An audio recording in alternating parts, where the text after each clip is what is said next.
And we're live on YouTube. Great. Welcome, everyone. This is council meeting number 25 being held on Tuesday, May 18th at 6:30 p.m. These remain COVID times, so this once again is a virtual meeting. We appreciate everyone's patience as we get closer, we hope, to opening up things in our community and across Ontario. I think some of you may have received notifications that if you're under 50, under 40, you are now eligible for a vaccine. So I do hope everyone is taking advantage of our own COVID assessment center and some pharmacy programs that are offering the vaccine. And we look forward to more people being vaccinated in our community. We do not have a closed session this evening, so there had been one scheduled, but we did not host that closed session.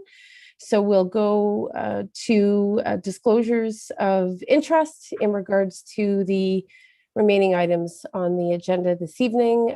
Council colleagues, is there any disclosures of interest? Seeing none, I'll move on.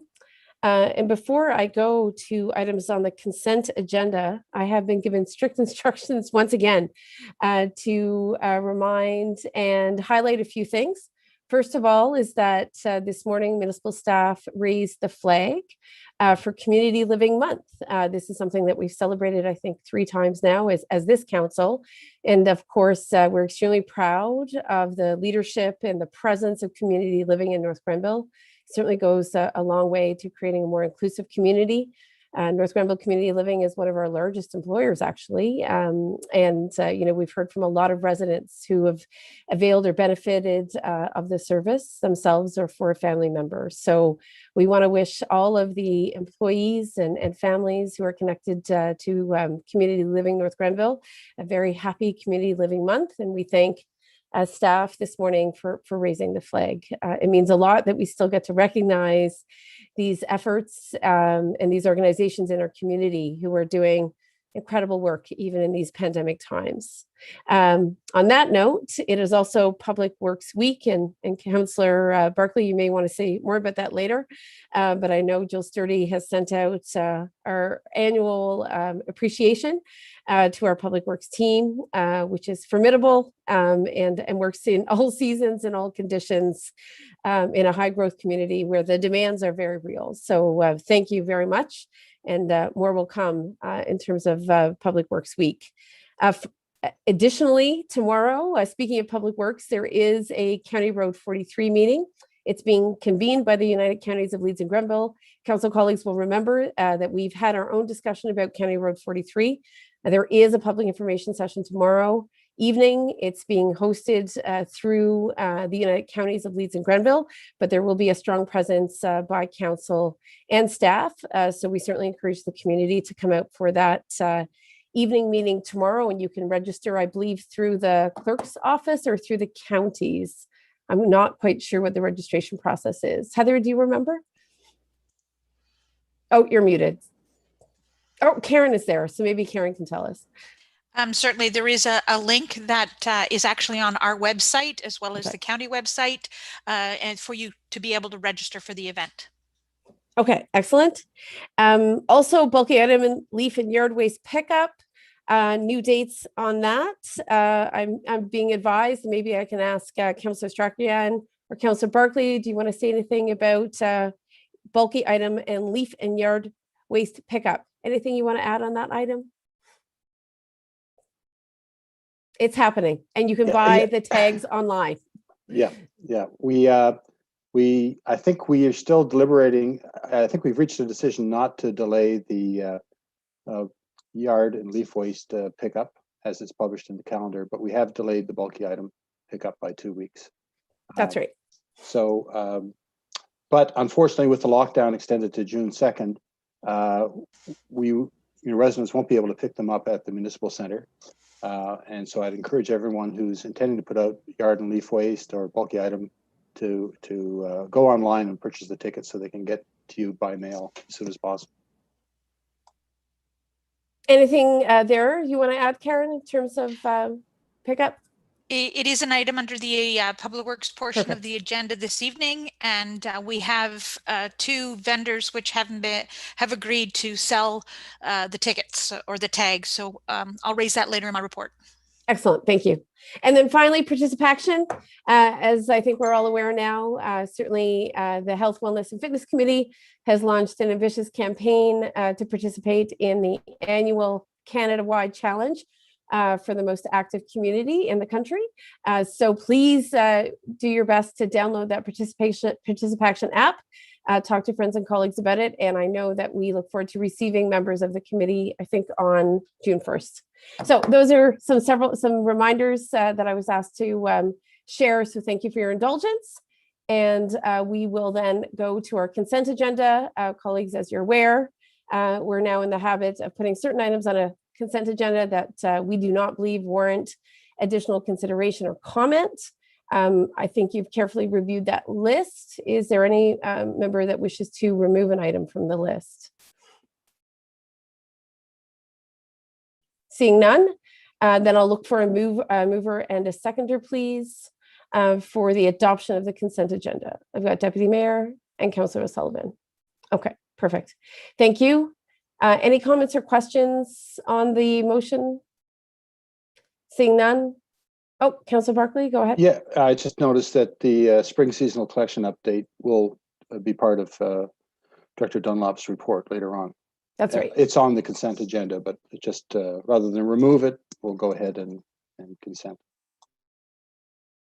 Okay, I don't, oh, spring seasonal collection update. I do see it on the consent agenda. Okay. You're still comfortable with the consent agenda in its current form? Yes, Okay. I am. I will call the question then. All in favor, please. Good, thank you. So we have a consent agenda, thanks. I'll move on then, and we are going straight to reports then, and we'll go to Mr. Gary Dyke for the Tourism Advisory Subcommittee report. Thank you, Worship. Mr. Gilmore will be presenting that to Council. Okay, Mr. Gilmore, welcome. Thank you, Mayor Peckard. Can everyone hear me? Yes. Perfect. I'm having some audio issues, so I just want to make sure. So staff is here tonight recommending that Council approve the establishment of a Tourism Advisory Subcommittee under the Community and Economic Development Advisory Committee, better known as CDAC. Back in September 2020, after a competitive process, MDB Insight was selected to develop a tourism strategy for North Grenville. The tourism strategy was completed in 2020 and approved by Council on January 12th, 2021.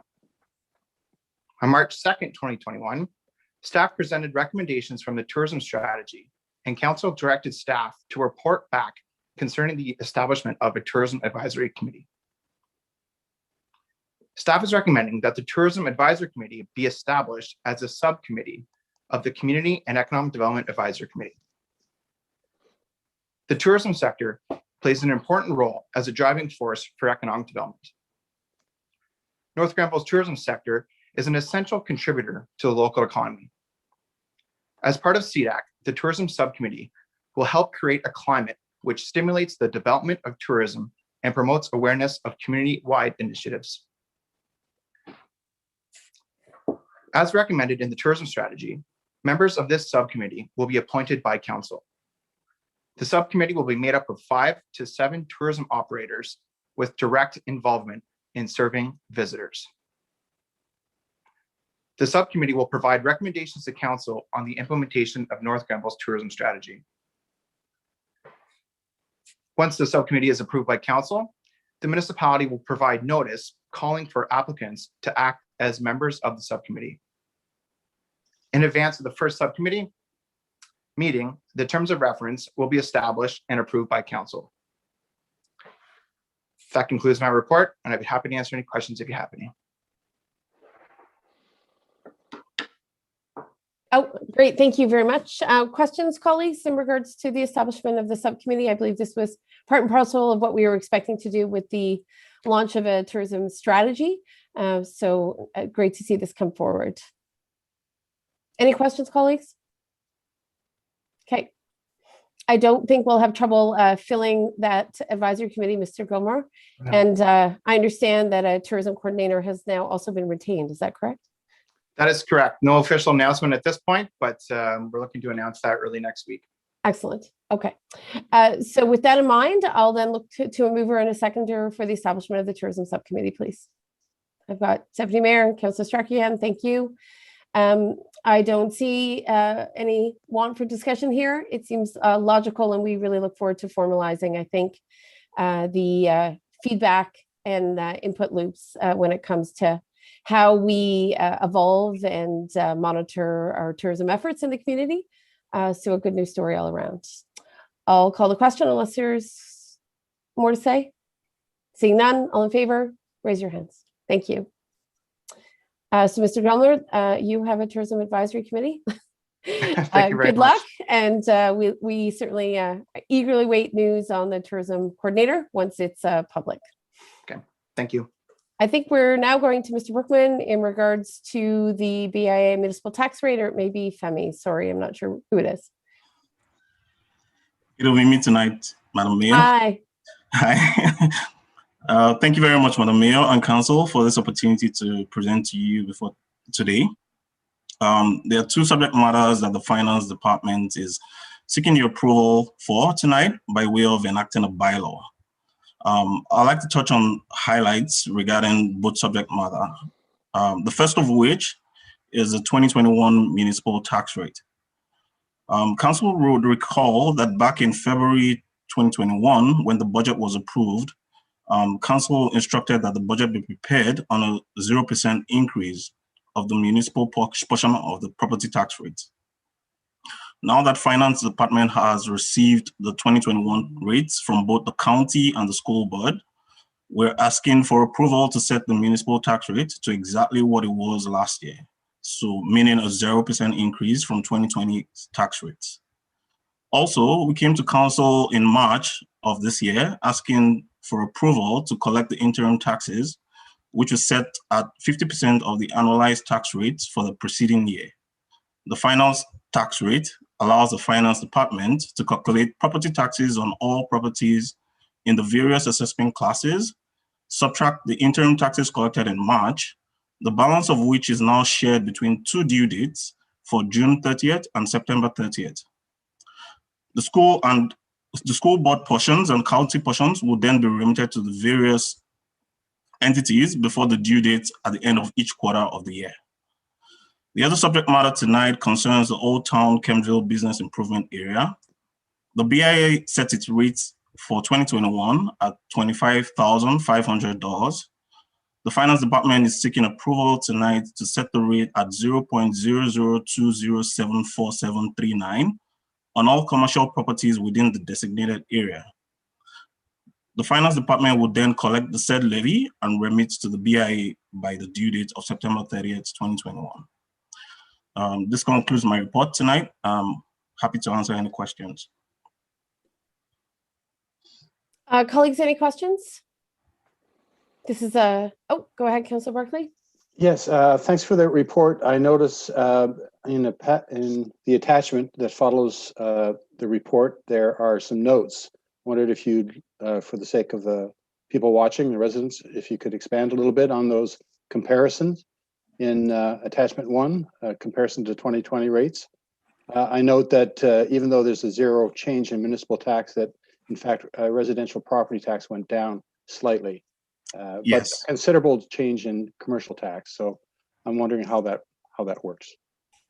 Yes. So the 0.02 decrease in the property taxes rates for residential properties is as a result of the reduction from the county. When the county sent their rate in and it was plugged into the rate table for 2021, we realized there was a 0.02 decrease. Mm-hmm. On the commercial properties, it was also as a result of a reduction in the county rates as well, resulting in an almost 15% decrease from last year. Great, thank you. Good question, Councillor Barclay. Certainly at the county's table, there was lots of discussion about that 0%. Okay, anything else when it comes to this particular report? Seeing none, Councillor Barclay, would you like to move that? Okay, a seconder, please. Councillor Starkey. Okay, good. Any further questions or comments in regards to this report? Okay, I'll call the question then. All in favor of council approving and enacting bylaw 5621 to set the final municipal tax rate for the 2021 financial year, and to approve and enact bylaw 5721 to set the Old Town Kemptville Business Improvement Area tax rate for 2021. I will call the question. All in favor, please. Good, thank you. Thank you very much for joining us this evening. We appreciate it. Thank you. Okay. So now we'll move on to Office of the Clerk, and perhaps what has been a widely anticipated discussion on the proposed draft noise bylaw. And I assume, Ms. Babcock Cormier, that you're going to at least introduce the subject this evening. Is that right? That's correct, Your Worship. Okay, thank you. Thank you. Good evening, Your Worship and Council. In early 2014, following public consultation and discussion with the Leeds, Grenville, and Lanark District Health Unit, the existing noise bylaw was enacted. The municipality receives approximately 60 noise-related complaints per year, with approximately 20% of these complaints arising from the same subject matter. Given the number of complaints received and the passage of 8 years from the public consultation process, the existing noise bylaw was reviewed, a new bylaw drafted for consideration, and public comments solicited. Owners of neighboring properties generally have 2 complaints concerning the use of adjacent lands: trespass and nuisance. Noise is one form of nuisance and is governed by common law principles, and is also commonly addressed by legislation and regulation, including municipal bylaws. With respect to a noise-related complaint founded in common law, a person must prove that the noise that is the subject of the complaint constitutes an unreasonable interference with the use and enjoyment of his or her property. The courts look to strike a balance between conflicting claims of landowners, each of whom are trying to enjoy their property. The courts will look at the following factors to determine whether noise is causing unreasonable interference with the ability of another to use their property: the nature and duration of the noise, the character of the location, the usefulness or utility of the noise, the sensitivity of the lands that are being interfered with, and whether a person is using their lands reasonably given the fact that he or she has neighbors. When all these factors are considered, certain types of noise may be aggravating but not in themselves actionable. The noise must reach the threshold of being an unreasonable interference. Municipal bylaws are drafted to take into account the same analysis. Accordingly, noise bylaws will and do vary from municipality to municipality. In reviewing the existing noise bylaw, staff considered bylaws from a number of municipalities across the province to provide an assessment of how noise-related issues were addressed in municipalities of all sizes and composition, and to identify noise issues arising both within an urban and a rural setting and a mix thereof. Although bylaws differ, there are some recurring themes: defining noise that is entirely prohibited, defining noise permitted with such permission limited to time and area, exclusions and relief from the bylaw, and penalties for contravention. The bylaw was redrafted to, among other things, incorporate clear language to ensure the bylaw is accessible and easily understandable, to set fines for violating the bylaw, and to provide a more streamlined process for applying for an exemption from the bylaw. The language in the bylaw concerning modified muffler systems tracks the language in the Highway Traffic Act. And based on complaints received, the definition of persistent and unreasonable noise was proposed to be reduced from the current 20 minutes to 10 minutes in any 60-minute period. The redrafted bylaw was released to the public for comment. Based on the comments received, which are attached to this report, it was identified that certain conflicts are not easily reconcilable and bear further investigation and consideration, taking into account the need to balance all interests in the municipality when determining what constitutes noise actionable under a bylaw. In particular, a number of comments were directed at noise generated in rural areas where expectations of property owners as to reasonable enjoyment of their property vary. Further investigation of this issue is warranted to ensure that a reasonable balance is achieved by all those wishing to enjoy the amenities a rural lifestyle offers. This analysis would be best embarked on after the current strategic planning process is complete, in order to better understand and address competing interests within a broader policy framework. It is intended that following the strategic planning process, a limited purpose committee or task force will be formed to consider matters related to rural-urban dynamics in a rapidly growing municipality, including concerns related to noise and traffic. This further consideration of urban-rural matters is anticipated to align with the Community Safety and Wellbeing Plan framework, once completed by the United Counties of Leeds and Grenville.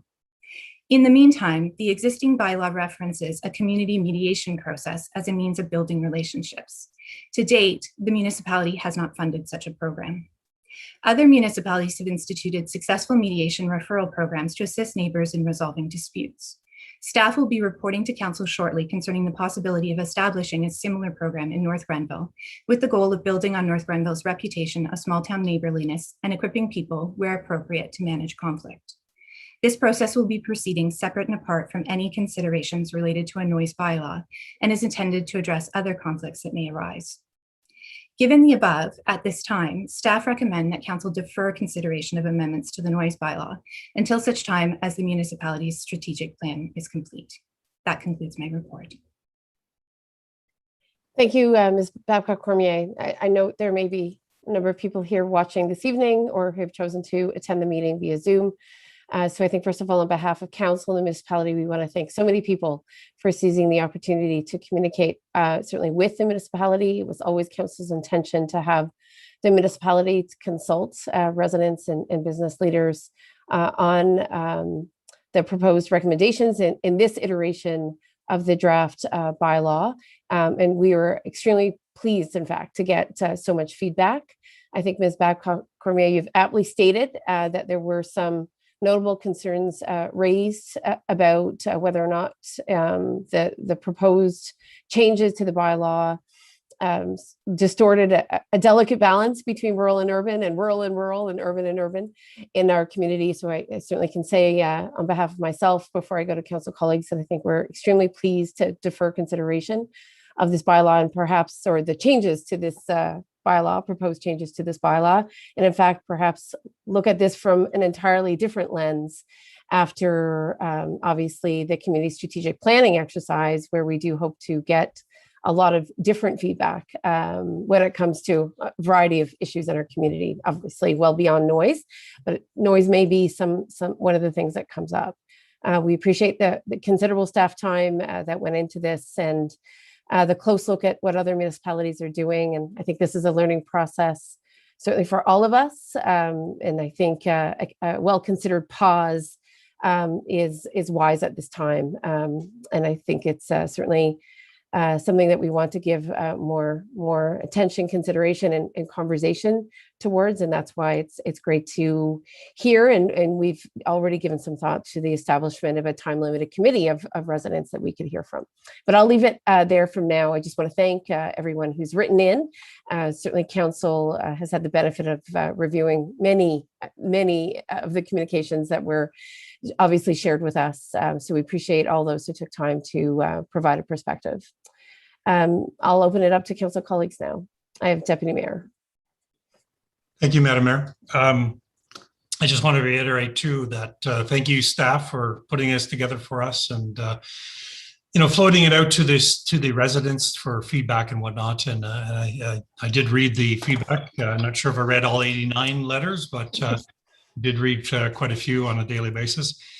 So good feedback from both sides, from urban and especially from the rural areas. I do live in a rural area as well, so I understand that. I grew up in a rural area.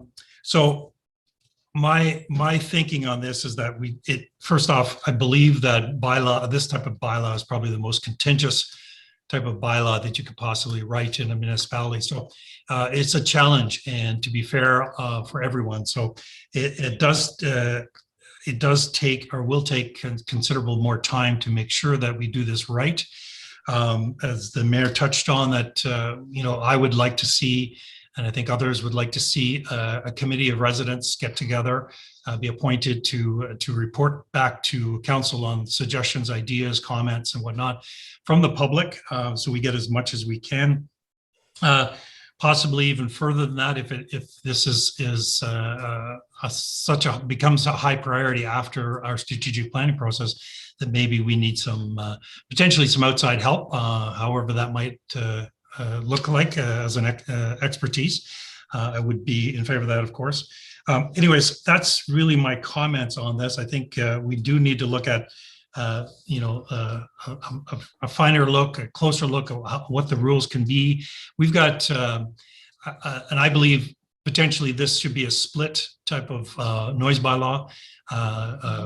Rules that may impact urban residents, where rules may impact rural residents. So, because there are different factors for sure when you're dealing with the urban and the rural areas for sure. So anyways, those are just my comments. I thank you for your time, and thanks staff for writing this up, and I look forward to continuing, get down the road with more information. Okay, I'm recognizing Councillor O'Sullivan and Councillor Strachian. Councillor Strachian, I almost called you Strachian. Councillor O'Sullivan, Councillor Strachian, and then of course I'll go to Councillor Barkley. So in that order, please. Okay. Councillor Sullivan. Thank you very much to staff, Heather in particular, for putting this together and writing the revised bylaw, and special thanks to everyone who has provided input to us. There's certainly two sides to the story. I can appreciate both sides, and I think that working together to come up with an agreeable solution that is palatable to both sides is something that's really important and will take time. So I'm definitely in favor of deferring this until we can do it right. So I agree with everything that Deputy Mayor McManaman has said, and thank you all for your feedback. Okay, Councillor Strachian. Thank you. I don't want to be too repetitive, but as the Deputy Mayor and Councillor Sullivan have already mentioned, there's been a lot of feedback, and it's been very much appreciated because, without hearing from residents, it's sometimes hard to really get a good sense of where some of the issues are and the different perspectives. And I think we covered the entire spectrum as far as perspectives when it comes to a noise bylaw, as well as the different locations. I think that there are certain things that do impact rural differently than urban. However, there's intersection points, obviously, that perhaps the bylaw needs to consider as well, especially when we look at the use of trails throughout our community and so on, and where the urban part, so to speak, of our town of Kemptville, would intersect with the more rural parts on the outside. I think the challenges come up with bylaws in general is that they need to be enforceable. And so we can't overlook that piece as well. And so I think that there's definitely a lot of consideration that needs to be given into that conversation. We're under a number of different stressors and challenges right now, especially over the last year with COVID. And not to say that these complaints or concerns are driven by COVID, but I think that they're are things that have come about as a result of being home more often and using the space differently that may not have been present or residents may not have been aware of over the last year prior to the last year. Finally, I think the mediation approach, I think, is significant. It's an area that we have talked about many times over the last couple of years, and the need to have a mediation process that is there for residents is to allow neighbors to approach things from a way that's removed from a council discussion, or it doesn't have to come to this level, it doesn't have to come to staff per se. And I know many other communities have an option in place to allow neighbors to find that sort of neutral ground to have these discussions. So I look forward to that piece. I think in the preamble that you gave, Heather, I think that was the part that stuck out most for me. So I am in favor of delaying the further discussion and approval of a new noise bylaw as you indicated. Thank you. Councillor Barkley? Yeah, thank you. I wouldn't characterize it as a pause or a delay. I think it's a further development of how we can craft a bylaw that is thoughtful. And I thank Ms. Babcock Cormier for putting together a very thoughtful report. I agree with Councillor Strachian that mediation, community mediation is the way to go, rather than arbitration or someone enforcing a bylaw. I think in the spirit of the kind of community we want, we would like to believe that there is a process that we can use to resolve conflicts. One of the things that I have pasted up to my wall is, conflict is inevitable in a free and democratic society. It's how we handle that conflict that makes the difference. And I think we have the intelligence to be able to handle some of these conflicts, and each conflict has its own idiosyncrasies. And I think the previous bylaw was written in with the best intentions without really understanding what mediation is all about.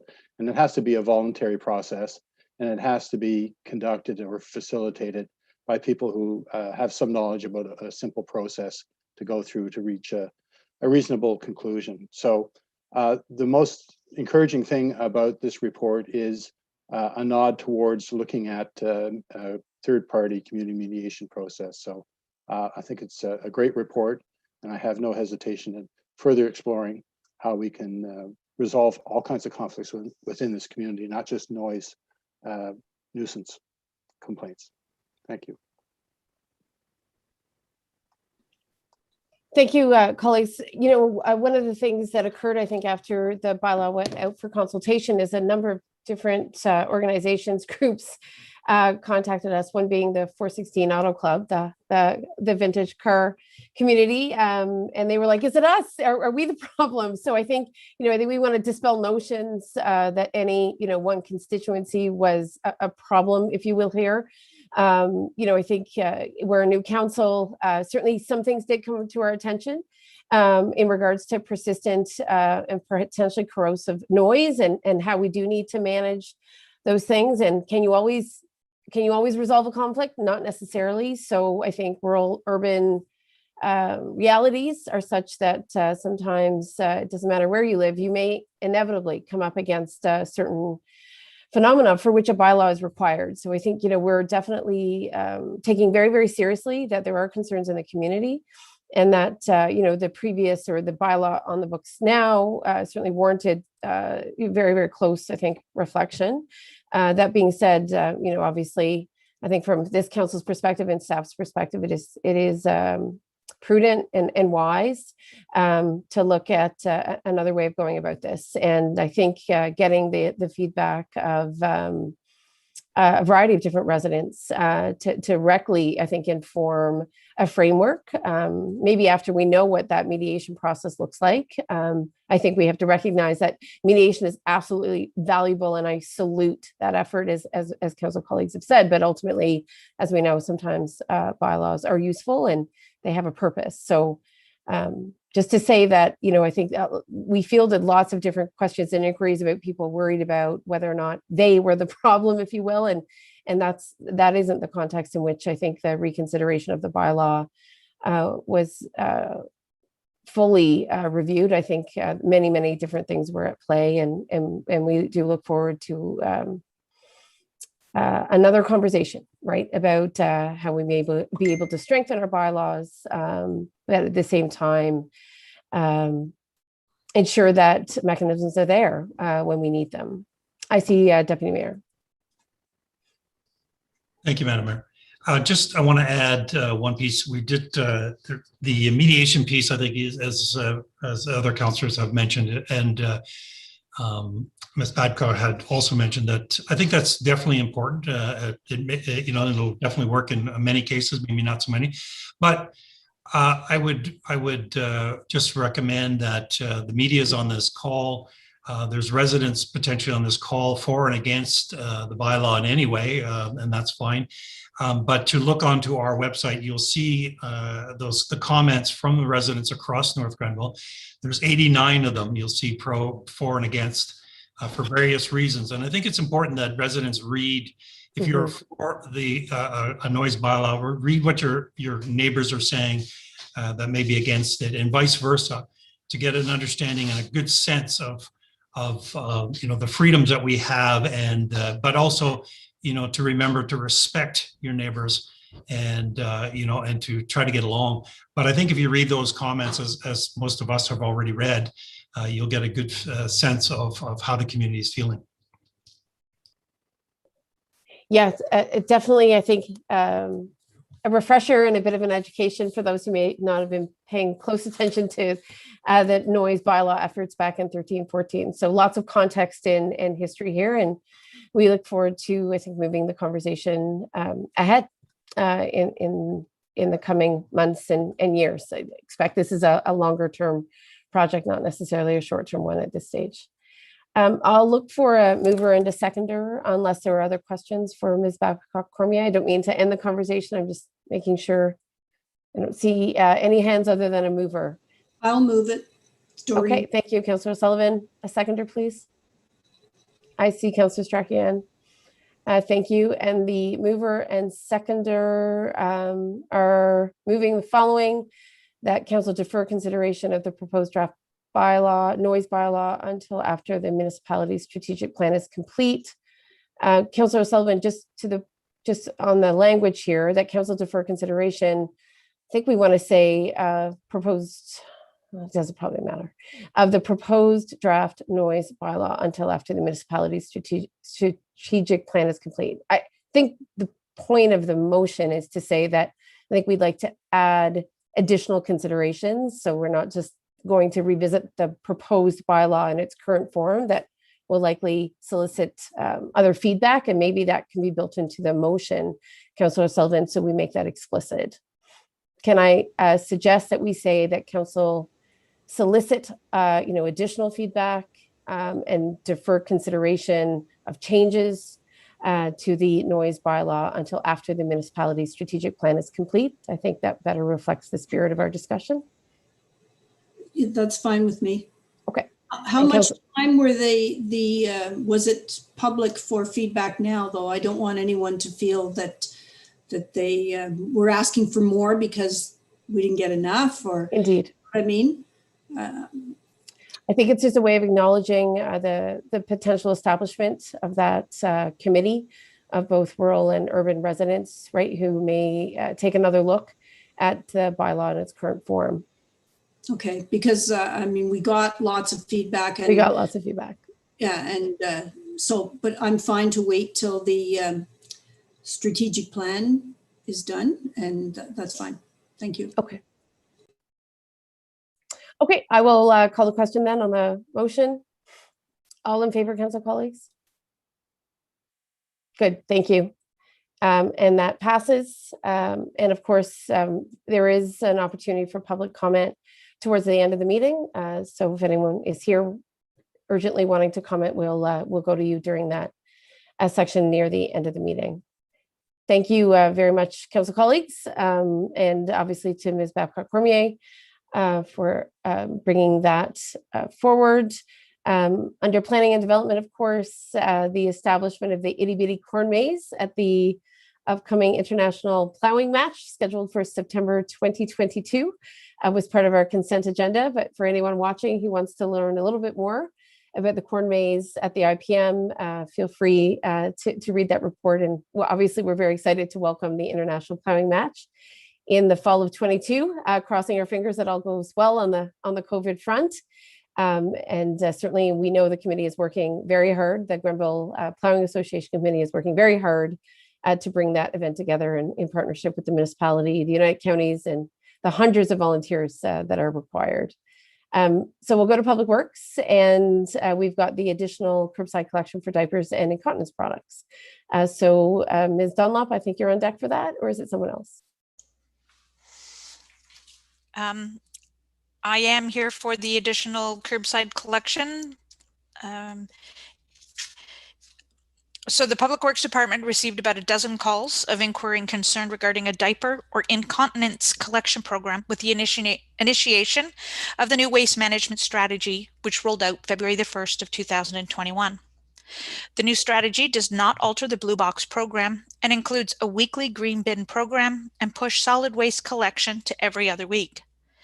Although this strategy has received quite a bit of positive feedback, Public Works has asked Mterra, who is our curbside collection contractor, for a proposal to roll out an alternative week collection for diapers and incontinence products. The proposal provides a cost of $135 per hour with a 4-hour minimum, or $540 per week, which makes $2,160 per month. We estimate that there would be approximately 10 to 20 participants per week in the initiative, although that does depend on the program and its costs. If the program was rolled out as a cost recovery project, that would result in a cost per collection per unit of $27 to $54 per pickup. Public Works reached out to a few of the residents who expressed interest to solicit their feedback on the willingness to pay an additional fee for the service.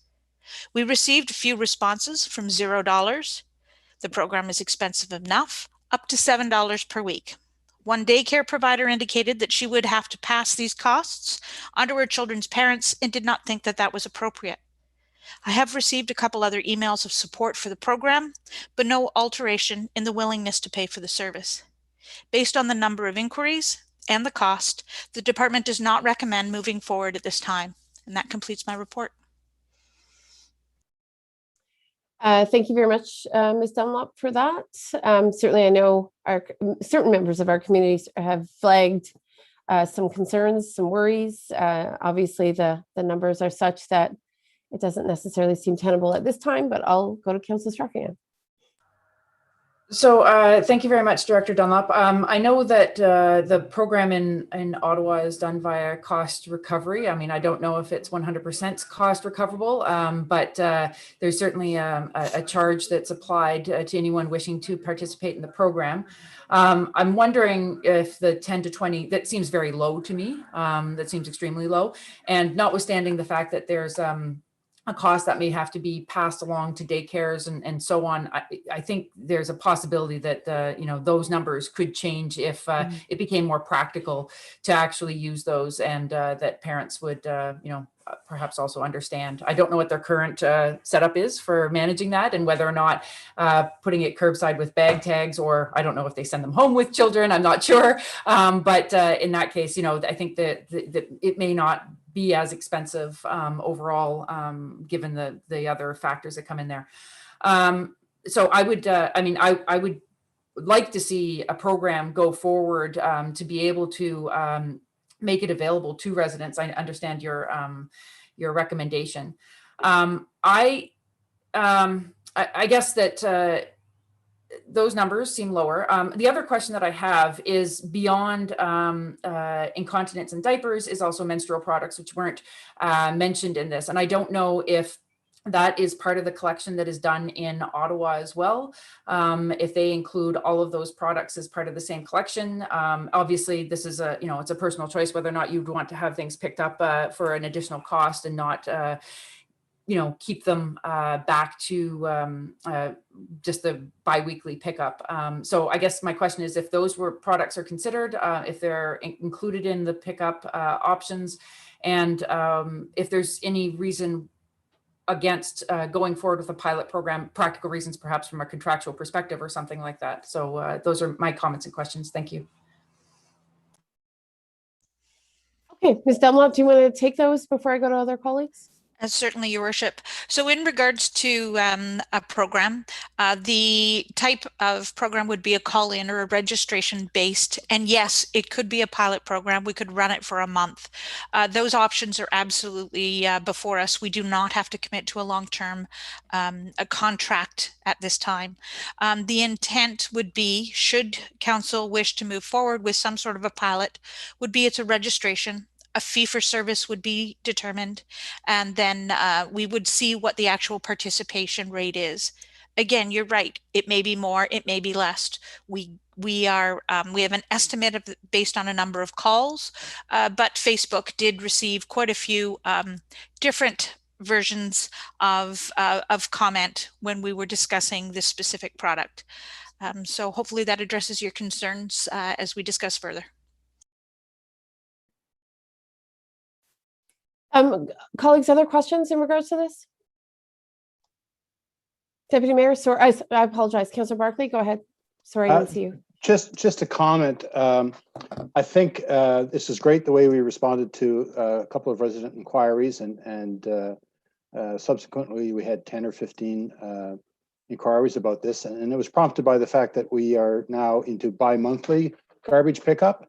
I don't think we had any requests, and Director Dunlop can correct me if I'm wrong, prior to moving to our bi-monthly garbage pickup. You mean bi-weekly? I believe you mean bi-weekly, Councillor Barkley. You're saying Okay. bi-monthly?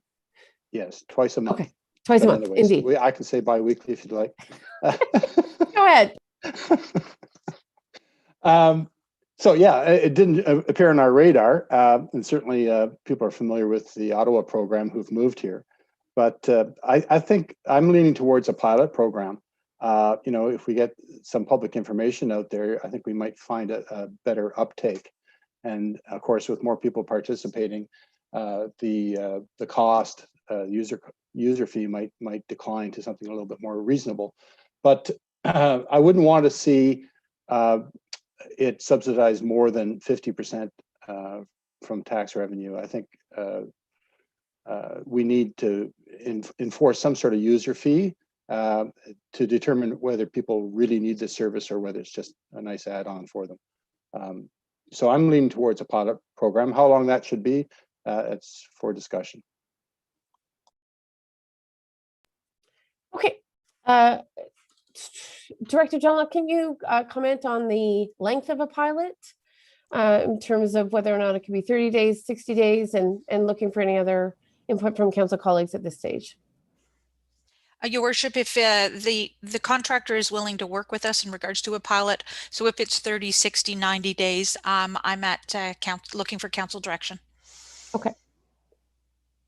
Okay. Is there an issue, Director Dunlop, sorry to jump in here, with like staffing resource? I know we're doing a lot in Public Works with a very slim complement of staff. I know Brandon's got his hands full with our new waste management program. Is there any challenge regarding staffing to organize a pilot program? The pilot program would be through the Curbside Collection Company. They are MOE licensed to haul wastes. We are not. We go in, respond for emergency response only, which is a one-off, such as something wasn't picked up, we feel it should, so we'll send a truck out. But if we're doing a regular hauling route, we would not have the resources or the equipment to do such in-house. Yeah, I meant more in terms of managing and supervising and coordinating the program rather than actually implementing. Should council wish a pilot program? No, we would have the resources to manage that. Okay. Councillor Strachan and Deputy Mayor. Thank you for the clarification on the workability of a pilot program, Director Dunlop. I think, based on my experience in different capacities, obviously, I think 30 days would be too short. I think it doesn't give late adopters time to, come to an understanding of on their own side to make a decision. It perhaps doesn't allow those who have decided they want to participate that it's something they want to do longer term. So my recommendation, my preference would be to see it as a minimum of 90 days to allow for, to catch both ends of those. I think anywhere between 3 to 6 months would probably seems reasonable to me. There was another point that was made and it's gone. I've forgotten what I was going to say. Sorry. That was the important one. Anyway, 90 days to 6 months. Thank you. Sorry about that. We'll go to Deputy Mayor, and if you remember your thought, Councillor Strachan, it can come back. Okay, Deputy Mayor. Oh, you're muted. Sorry. That too. It happens to me all the time. Not the muted part, the forgetting what I was going to say. Anyways, I don't know if this could be directed to Director Dunlop. I don't know what kind of research you guys have done further on now.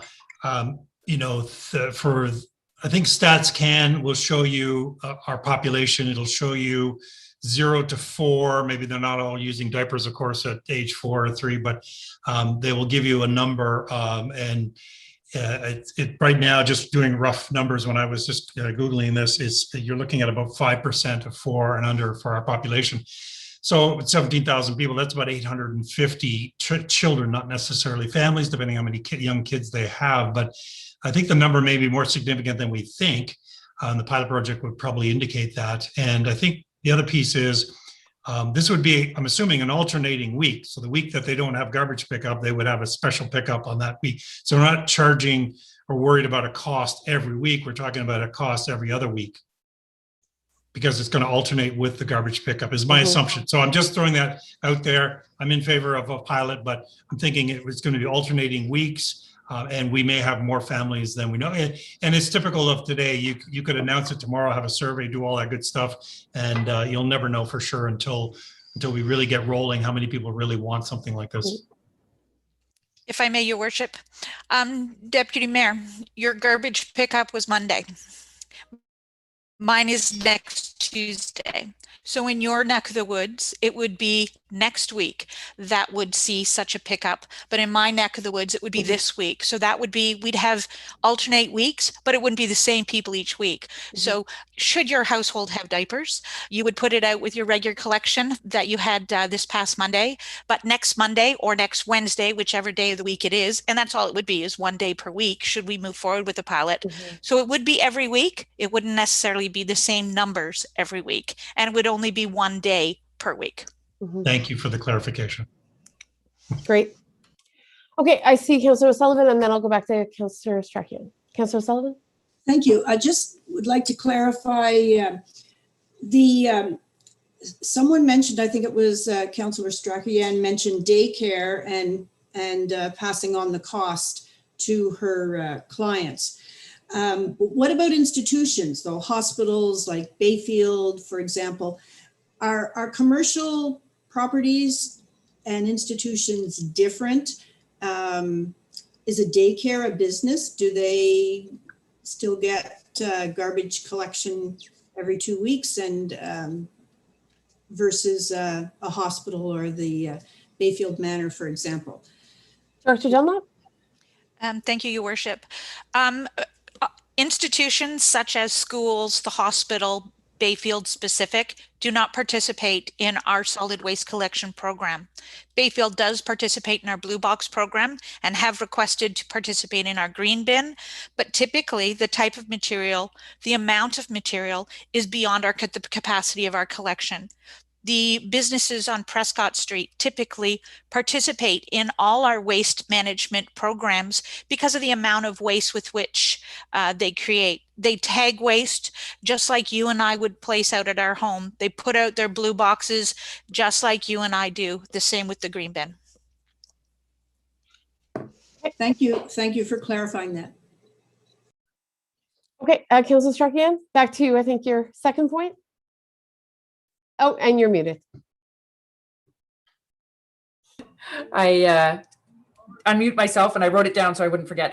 So I think that this a broader statement about this program or any program as we're doing this, it comes down to inclusivity as well, right? Like I think that it's easy to say, oh, it's only 10 residents or it's only 20 or something like that. But I think that some of these programs need to be considered and put out there to ensure that we are capturing beyond the people that we can reach. We've had many conversations over a long period of time about communication and who we reach and who we don't.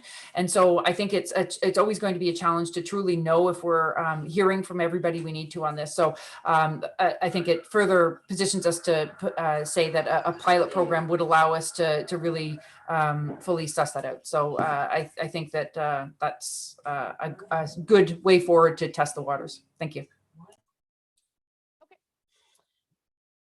If there are no more comments, council colleagues, it sounds like the proposed recommendation is that we receive the report titled PW 017-2021 for information purpose and direct staff to not pursue the additional curbside collection. It sounds like we do want to direct staff to pursue the pilot for an additional curbside collection of diapers and incontinence products. And that pilot should, I think, last a minimum of 90 days and perhaps go a bit further. So I defer to you for that, Councillor Strachian and Barclay. You're on this file on the Environmental Action Committee as well as Public Works Liaison, Councillor Barclay. So I'll turn it over to you for a proposed recommendation on the pilot.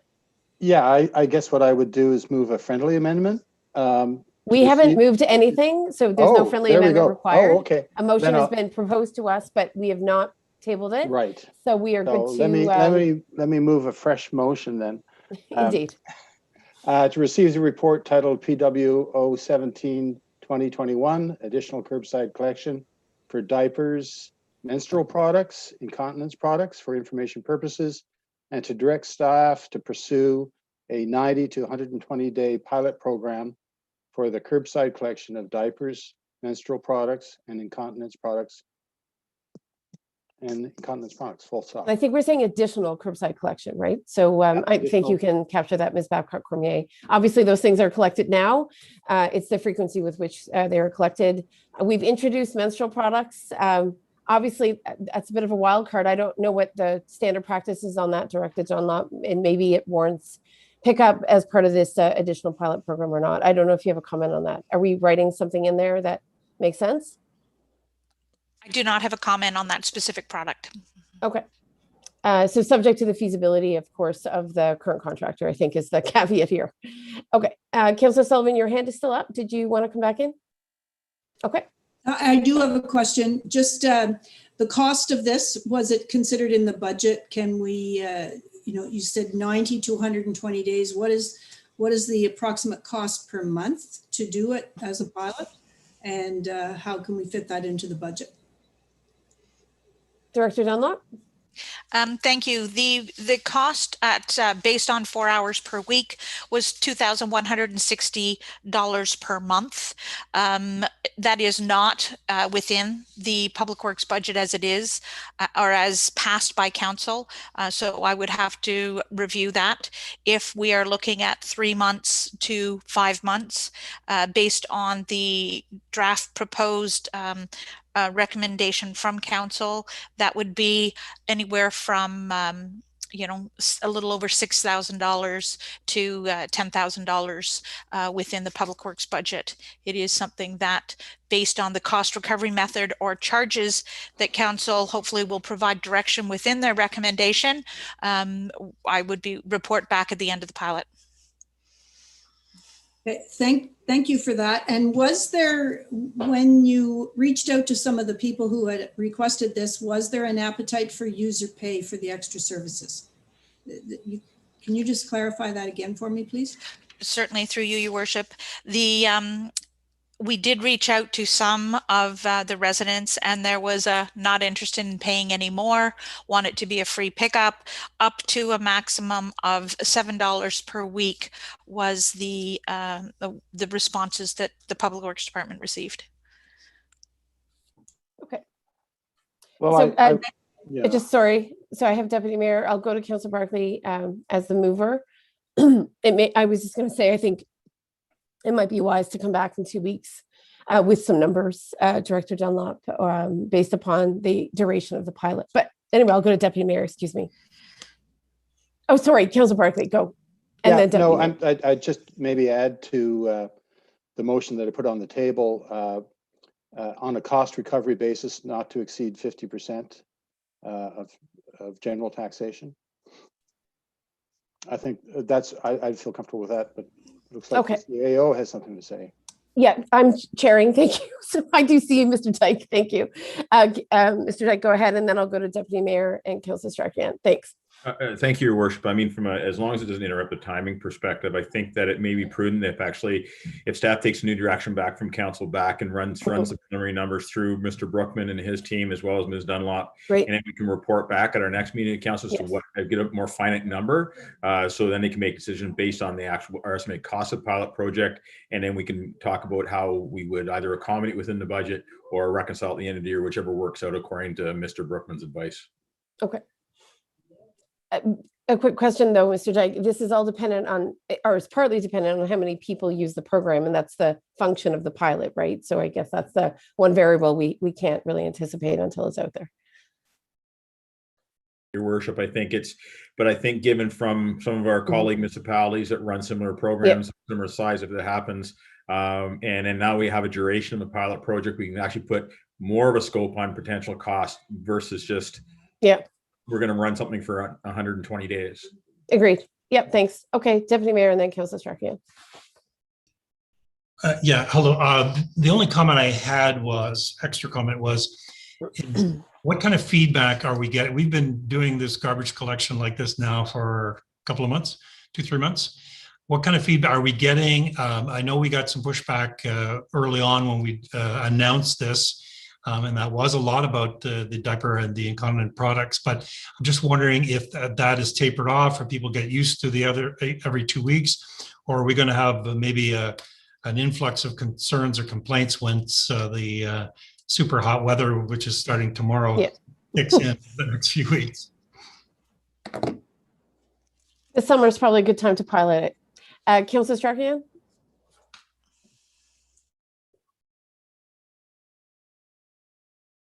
Councillor Strahan, we've lost you, muted.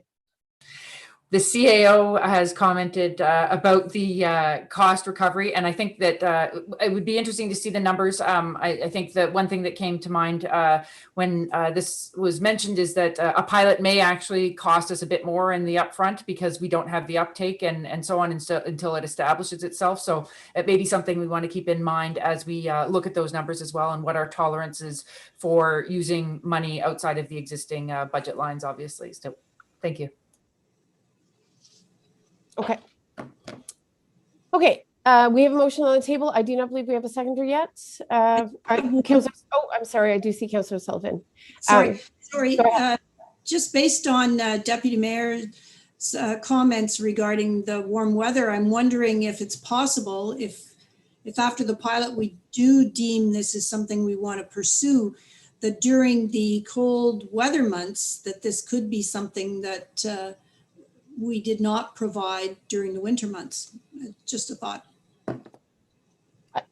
I'm sure Director Dunlop can put it into the mix. It sounds like we have a motion on the table, right, for a dedicated pilot, for which, Ms. Dunlop, you're going to bring back some more specificity when it comes to cost and I guess viability in terms of a start date, et cetera. I do think we'd want to capitalize on the very hot months.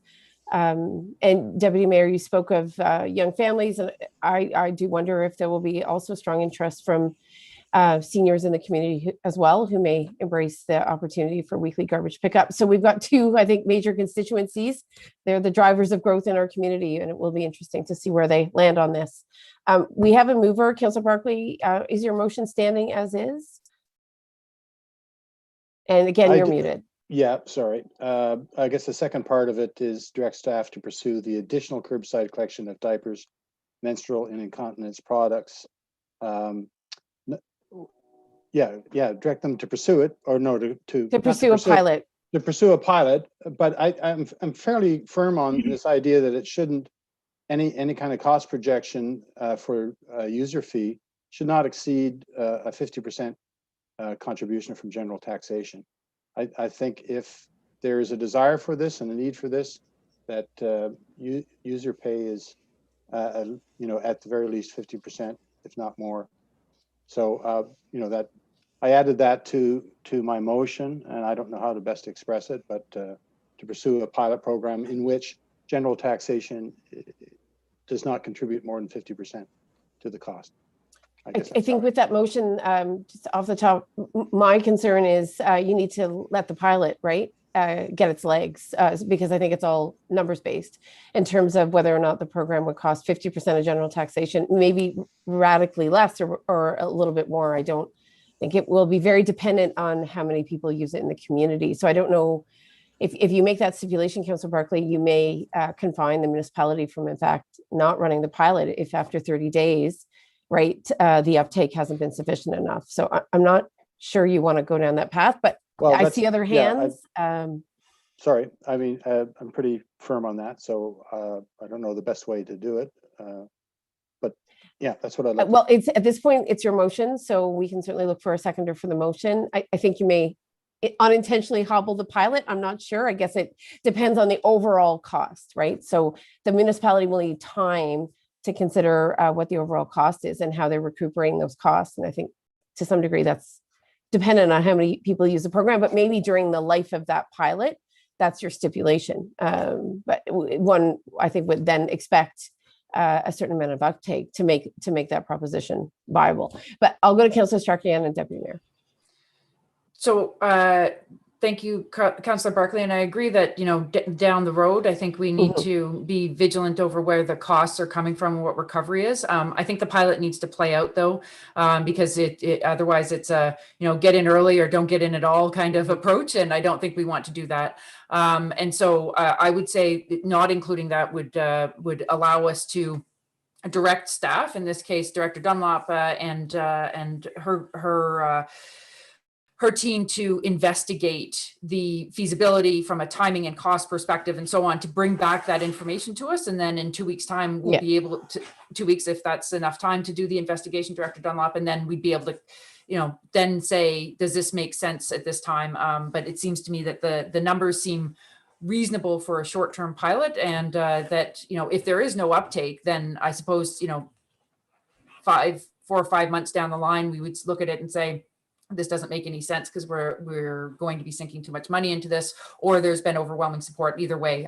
So I respect that this is your motion, but I cannot go forward with that stipulation in there about the cost at this stage. Okay, Deputy Mayor. And again, I just want to clarify, I think we're asking staff to do some additional homework and come back to us, right, with some mathematical formulas and frameworks, et cetera, et cetera. So I don't know if this all has to be decided this evening. Yeah. That being said, I'm happy to hear from Deputy Mayor, and I'll go back to Councillor Barkley. Oh, and I see Mr. Dyke. Gary, do you want to? I would like to, I'd like to see a report coming back from staff on maybe both ideas, but I would suggest that if you did a pilot for whatever time frame and there was no cost to residents, you're going to skew the pilot by then saying that after the fact, there's going to be a cost, and potentially a bunch of people could drop off because they don't want to pay for it now.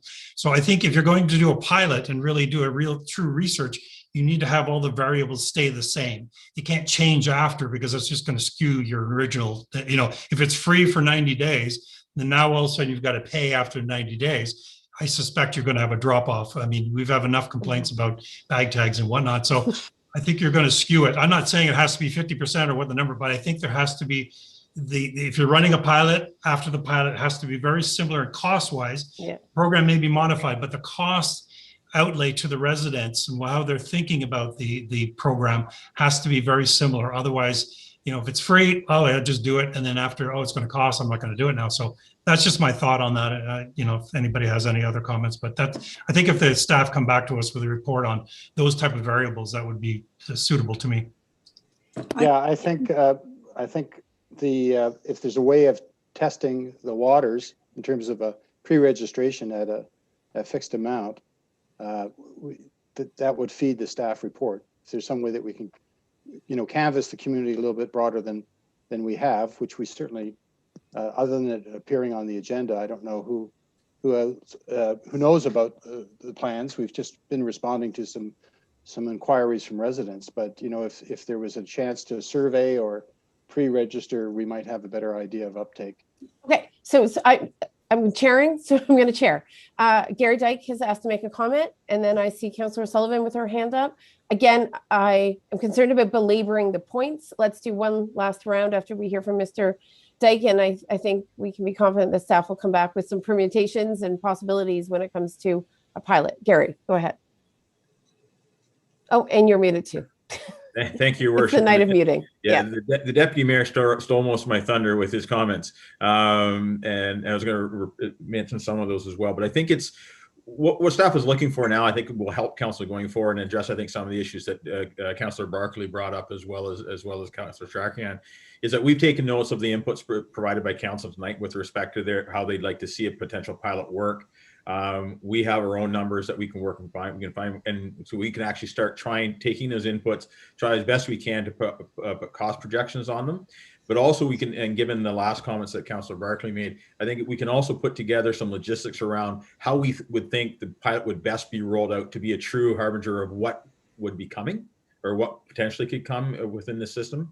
And we can all encapsulate that in a report back that we'd probably believe. I don't put Councillor Dunlop on the spot, but I think probably in a couple of weeks we can come back to council with a fairly detailed report trying to encapsulate all of those notions into one recommendation or a series of alternatives for council's consideration.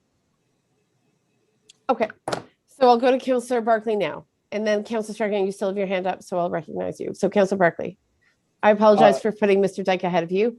Go ahead. No, I said my piece, so I'm fine.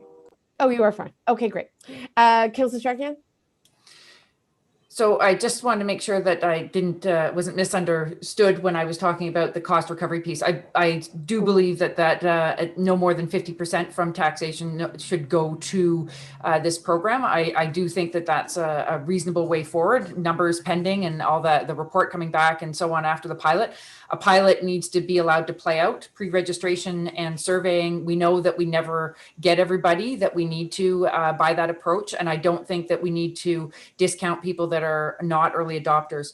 I am not suggesting that the initial cost be free or anywhere close to it, but that after Director Dunlop runs numbers and takes a look at it and then says, okay, if we are willing to go forward with this, knowing that the $2,000 a month is, sort of what's originally been put out there as the cost of the program without any cost recovery, I believe, then, are we willing to foot the bill for that for the few months with an amount that's set as a reasonable cost recovery for residents to pay so that they are used to paying for it and that it doesn't all of a sudden shift a huge spike in the cost. So just wanted to clarify that if that was, if I misspoke or was misunderstood. Thank you. Okay, we're going to go back to Councillor Barkley. Your motion's on the table, Councillor Barkley. Yeah, it's on the table. So are we looking for a second, or is there any amendments that suggested to that motion that I put on the table? Could you reread the motion, please? And Heather, maybe Ms. Babcock Cormier, I think she may have captured the most recent version of the motion. Is that fair, Heather, to ask you? So I believe that it's to direct staff to report back concerning a 90 to 120 day pilot program to provide additional curbside collection of diapers, incontinence, and menstrual products. Okay. And then Councillor Barkley, in terms of your stipulation of 50%, perhaps we could just add something more general about a cost recovery, component at this stage, unless you're really tied in to those numbers. I think that can, on second thought, that can come later at the report once we get some hard figures. But yeah, adding cost on a cost recovery basis, I think is key. Or including a cost recovery component, because we know we may not fully cost recover on it. Right. Perhaps that's best. Yeah. If you're amenable to that, then I do think we've got a motion, and I'll look for a seconder then. A seconder, please. Okay, Councillor Strachan, thank you. Lots of discussion this evening on this one. So I think we may be nearing the point of calling the question. All in favor of the motion as read and enhanced. All right, good. Okay, thank you, Ms. Dunlop. We look forward to a further report back on this item. Sounds like you've got some homework to do. So thank you. Thank you, Your Worship. Okay, so with that in mind, we did include the spring seasonal collection update on the consent agenda. I do know that there are new dates and times, and I do feel some obligation for somebody to say where they can find those dates and times on the municipal website. Is that correct? If I may, Your Worship, just give a quick 2 seconds. Great. That so yes, due to the lockdown, the availability of both the leaf and yard waste and the bulky bag tags were not available to the public, save and except online. But as of this afternoon, Giant Tiger has stepped up and will be a vendor for leaf and yard waste tags. Johnson's Independent will be a provider for both the leaf and yard waste and the bulky item tags. So they will be available at those 2 locations as of tomorrow. But with the change in the dates, because of the lockdown, we did have a shift in regards to our first 2 weeks of bulky item pickup. So the leaf and yard waste scheduled for the first 2 weeks in June stands, but the bulky item pickup has been altered to be the weeks of June 14th and 21st. So that's just a little update. I think council and the community appreciates that, and thank you for your versatility as we navigate these waters. Of course, there's a motion for this particular quick update because it's not officially on the agenda for certainly a vote, but I see Councillor Strachan's hand up. Did you have a question? Yeah, I just because I was writing my notes as you were speaking, Director Dunlop. The Independent will sell both tags for leaf and yard waste and bulky items, and Giant Tiger is only the leaf and yard waste. Is that correct? That is correct. Okay, thank you. Okay, great. All right. With that said, thank you, Director Dunlop. The third item, the water wastewater quarterly report, did appear on the consent agenda. So we'll treat that as certainly received as per our earlier deliberations, and we'll move on to emergency and protective services, where we have the consideration of the commercial water tanker. And I believe Chief Oakham, I see you somewhere. I think you're joining us for that this evening. Thank you. Welcome, Chief Oakham. Thank you so much, Mayor Peckford, and good evening to you. So the report this evening for council is regarding a water tanker for the municipality of North Grenville Fire Service. Yeah, as part of the 2021 capital budget program, we requested the replacement of a 21-year-old water tanker. That water tanker is one of 2 tankers that the municipality has. It is, as I mentioned, 21 years old, past its recommended lifespan date. A water tanker provides mobile water supply for our rural areas where there's no water distribution system, so it provides our water source for water protection there. These vehicles, this one in particular, meets NFPA, National Fire Protection Association standard, and it also meets the Canadian ULC standard for commercial vehicles and fire apparatus. The North Grenville Fire Service maintains a Superior Tanker Shuttle accreditation with fire underwriters. This replacement tanker, is an integral part of the accreditation. And with replacing this tanker would ensure that we maintain that accreditation with fire underwriters. This replacement apparatus is very similar to the existing tanker apparatus, with the exception it has more modern technology engineered into its build. North Grenville has engaged LAS, that's the Local Authority Services, in the municipal group buying program for procurement purposes. And the received bid is from a company, Commercial Emergency Equipment. And with their bid, including a Sourcewell discount, is within our capital budget for the 2021 replacement. And the vehicle can be completed by October of this year and delivered to North Grenville. If council passes the motion this evening, a purchase order will be issued, contract signed with Commercial Emergency Equipment, and it will secure the apparatus for the municipality of North Grenville. And that's my report. If there's any questions, I'd be happy to answer. I recall, Chief Oakham, this is the item that we deferred last year, I think once COVID was upon us, if I'm not mistaken. Is that correct? That's correct. We did budget for it. It was approved, and we deferred it for the capital emergency funding for COVID. Correct. Yep, great. Okay, colleagues, any questions? I see Councillor Barclay, Councillor O'Sullivan. Not seeing anyone else. Councillor Barclay, please. Thank you, Chief Oakham. What happens to the old tanker? Does it have some value? Is it backup? What do we do with it? So generally in cases with vehicles of this age, fire apparatus at this age, we can put it out for bid if anybody wants to purchase. It would be rare that another fire department would pick it up because it does surpass the recommended number of years for service. However, a lot of private companies do have interest in this. Water tanker could be used for construction purposes, landscaping purposes. So we would follow our procedures and put it out for bid for sale. Okay. Councillor Sullivan. Thank you. Okay, Councillor Barclay stole my question.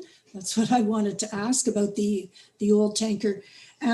So since I have the floor, just out of curiosity, Chief Oakham, were you able to acquire the bicycles for bylaw this year? I know last year you couldn't get them because of a severe shortage, and I'm just wondering if you were able to get them this year. So yes, you're correct on that. They were delayed for delivery because of manufacturing as a result of COVID. We were provided, get my dates right. We were provided the end of April as delivery for them. The bylaw supervisor, I asked him to follow up just recently because we don't have them, and the company has further delayed till the end of May. So we're hoping the end of this month that we should see them. They have acquired their safety gear. We did postpone the training for the officers simply because of COVID and the provincial order right now. So once that opens up, we hope to send the officers for the safety training for it as well. So if all goes well, we keep our fingers crossed, we might see the wheels on the ground later in June, hopefully. Okay, thanks very much. Oh, you're welcome. Okay. Anything else from colleagues? Seeing none, I'll look for a mover and a seconder for the following. I have Councillor Strachian and McManaman. And that is, I apologize, that council approve the award of contract for the manufacture and supply of a commercial water tank apparatus to the Commercial Emergency Equipment Company pursuant to the April 23rd, 2021 bid under the Local Authority Service Program at a total cost of $443,292 and 94 cents, excluding HST, and that we authorize the Director of Emergency and Protective Services or his designate to execute the contract. Council colleagues, we've got a mover and a seconder. Did I grab both there? I did. Okay. Then all in favor, please raise your hands. Good. Thank you, Chief Okram, for your patience and for waiting that one out a year as you did. We appreciate it. Thank you. Okay. So now we're on to informational reports and correspondence. Of course, most of this was adopted under the consent agenda. Certainly, we thank Councillor Strachian for joining the Rideau Valley Conservation Authority and the service that many volunteers and council members are putting into a variety of committees and boards of council. I don't believe we have a notice of motion this evening. Any notices of motion, council? Don't see any. Then the introduction and consideration of bylaws, I believe, has been done. Ms. Babcock-Cormier, nothing to do there. So we are firmly in a period of questions from members of our community or the media as it relates to items on the agenda this evening. So I'll look to Ms. Babcock-Cormier if you've received anything by email, or if there's anyone here this evening via Zoom that wishes to speak, please raise your hand or certainly come off mute. Ms. Babcock-Cormier, have you received anything by email that you would like to bring to our attention? Nothing? Okay. I am going to just recognize members of the media because I don't see anyone else itching to speak here. Members of the media, is there anything you'd like to bring to our attention or ask this evening? Hi, Paulina.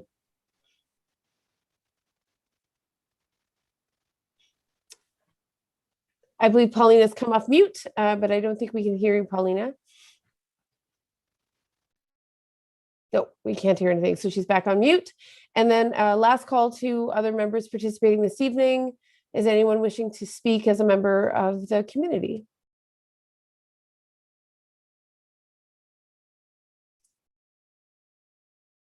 I see no efforts in that respect.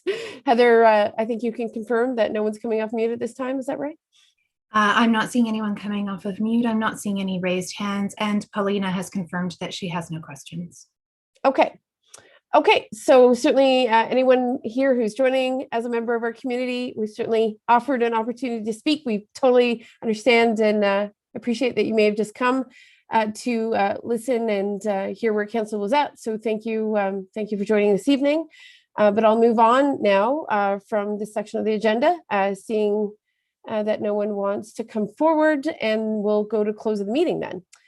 So to that end, Ms. Babcock-Cormier, could you read that first motion for me, please? That bylaw 58-21 to confirm the proceedings of council at its regular meeting on May 18, 2021 be adopted and passed. And can I have a mover and a seconder, colleagues? Councillor O'Sullivan, McManaman, thank you. And I'll call the question then. All in favor? Good. And secondly, we'll just need a motion to adjourn at 7:59, colleagues. So I'll look to a mover and a seconder, please. I've got Strachan and McManaman, and that is to move and adjourn at 7:59 p.m. this evening. I'll call the question on that. All in favor? Thanks. Thank you, colleagues. Thank you, staff. Thanks to members of our community and, of course, members of the media for joining this evening.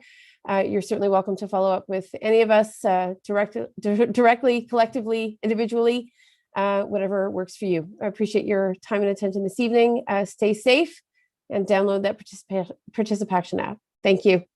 Good night. Get Have a good night. vaccinated. Get vaccinated. Take care. Vaccinated.